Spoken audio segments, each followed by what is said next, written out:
To understand people who love staying at home, you have to first understand that for them, home is not just a place. It is a feeling. It is their favorite feeling.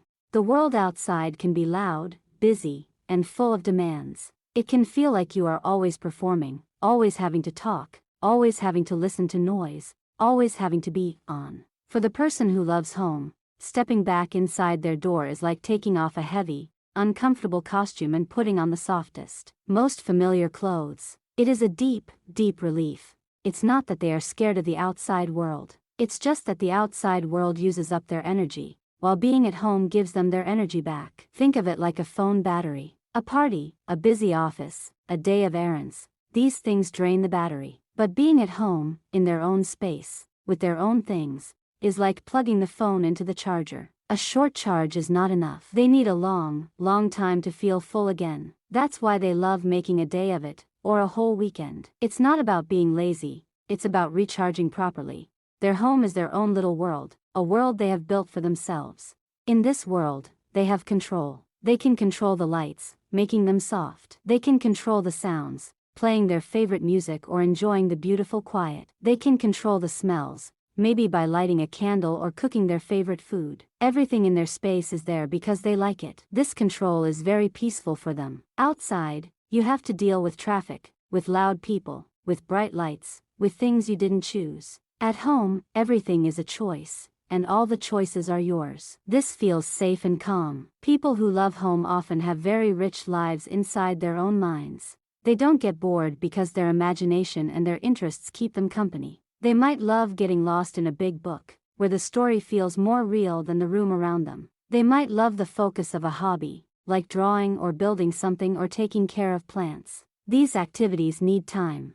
You can't really get into a good book if you have to stop after one chapter. You can't get into the flow of a project if you are constantly interrupted. A long, uninterrupted day at home is a gift because it lets them dive deep into the things they truly love, without anyone pulling them out. It's also about the quality of life. Many people who love home think that a lot of socializing outside is shallow.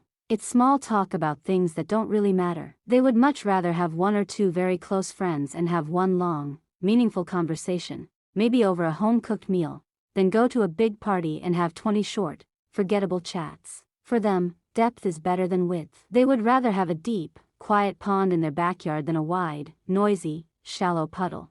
So, when you see someone who is truly happy to stay home for a long, long time, don't think they are missing out. They are not hiding. They are simply in their favorite place in the world. They are resting their mind. They are enjoying their own company. They are taking care of themselves by being in a place that feels completely and totally right for them. The outside world will always be there tomorrow, but for today, their long, simple, peaceful day at home is everything they need. It is their comfort, their joy, and their peace, all wrapped up in one perfect, familiar space. Imagine the world outside is like a big, bright, noisy supermarket. The lights are a little too harsh, the music is a little too cheery, and you're constantly having to move your cart out of someone's way. It's exhausting. Now, imagine coming home. You close the door, and suddenly, the world goes soft. The light is the gentle gold of the afternoon sun coming through the window. The only sound is the quiet hum of the refrigerator or the soft purr of a cat curling around your ankles. This is their reality. Home is that deep, calming breath you take after you've been holding your breath without even realizing it. For someone who loves home, their space is like a favorite, worn-in sweater. It fits them perfectly. Every corner holds a small memory, a photo from a trip, a book a friend gave them, a cozy blanket they love to wrap themselves in. These aren't just things, they are comfort objects. They are little anchors that hold them steady and happy. Being away from these things for too long can feel like a part of them is missing. Being surrounded by them feels like being whole. And it's not just about being alone, though that is often a wonderful part of it. It's about the kind of togetherness that happens at home. It's about a lazy Saturday with a partner, both of you reading different books in comfortable silence, occasionally sharing a funny line. It's about making a big, complicated pot of soup that fills the whole house with a delicious smell for hours. It's about watching the rain streak down the window while you're safe and warm inside, with a cup of tea warming your hands. These are slow, simple pleasures. They are not flashy, but they are deeply satisfying, like a good meal that fills you up for a long time. There's a quiet rhythm to a long day at home that they love. There's no rush. You can start a puzzle and leave it out on the table. You can decide to nap on the couch in the middle of the afternoon just because you can. You can spend an hour watching birds visit a feeder on your balcony. Time doesn't feel broken up into little pieces of have to and should. It stretches out, long and sweet, like honey. So, the psychology is simple, but it's deep. It's the peace of being in a place that feels like you. It's the joy of living life at your own speed, in your own space, surrounded by your own little world of favorite things. It's not a rejection of the world, but a loving embrace of the one they've built for themselves, brick by brick, memory by memory, a place where they can truly, fully, and peacefully be themselves. Think of a tree. Outside, in the world, its branches are reaching out, feeling the wind, the sun, the rain. It's active and engaged. But for a tree to grow those strong branches, it needs to have roots that go deep, deep into the ground, hidden away in the dark, quiet soil.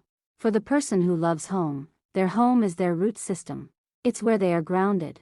It's where they draw their strength and nourishment from. The outside world is for the branches, for the reaching out. But the real, steady, silent work of being alive happens in the roots. A long day at home is like a long drink of water for those roots. It's not just about recharging from being social. It's about reconnecting with a slower, more natural rhythm. The modern world moves at the speed of a buzzing bee, frantic and fast. But inside a home, time can slow down to the speed of a growing plant. You can watch the light move slowly across the floor as the day passes. You can notice the small, beautiful details. The pattern of the wood grain on a table, the way dust motes dance in a sunbeam, the comforting weight of a blanket. These are things you never notice when you are rushing from one place to another. There is a deep creativity in this solitude, too. It's not always about painting a masterpiece, though it can be. It's about the creativity of arranging your life just the way you like it. It's curating the perfect playlist for a quiet morning. It's organizing a bookshelf by color, just because it pleases your eye. It's deciding to have breakfast for dinner simply because it feels fun and freeing. At home, you are the director, the writer, and the star of your own small, peaceful play. You make the rules. There is no script to follow except the one you write for yourself in the moment. And let's talk about the simple, physical joy of it.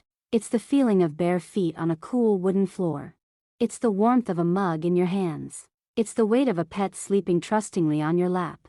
It's the smell of coffee brewing or bread baking. These are not small things to a home-loving heart. These are the essential joys. They are a symphony of small sensations that, together, create a feeling of pure contentment. It's a feeling that is hard to find in the loud, hard-surfaced world outside, where your feet are in shoes, your hands are holding a phone, and the smells are of car exhaust and crowded rooms. So, when someone chooses to make their time at home long, so wonderfully long, they are choosing to nurture their roots. They are choosing to listen to the quiet rhythm of their own heart. They are choosing to be the artist of their own day, painting it with slow, gentle strokes.